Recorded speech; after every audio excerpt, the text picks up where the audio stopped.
When we first started to make cider, just a few bottles a year, we used a simple fruit press like this, which can be used for any sort of fruit.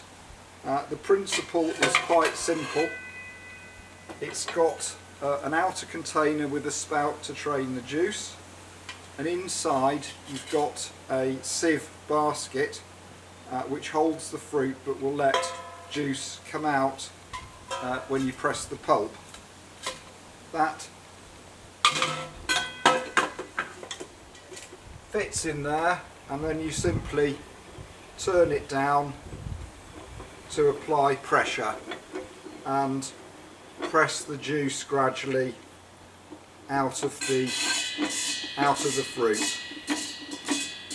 It's a reasonable way to do a few apples. It's hard work if you're doing more than a few. In terms of preparing the apples to get the chunks the right size to go into here, what we used to use is again a pretty simple and small scale method.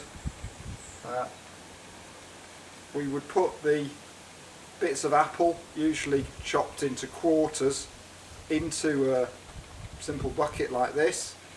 You can get these that have got a lid that's got a hole in the top of the lid, and you can get an attachment for an electric drill, which we haven't got the attachment anymore, but the attachment is a metal rod with a blade on the bottom. It fits in through the hole in the lid, and then you just simply spin it and it'll help chop up the apple into pulp.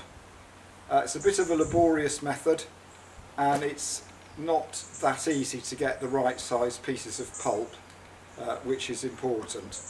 But this is a fairly inexpensive way of being able to press a few apples, and you can certainly make cider this way that's drinkable.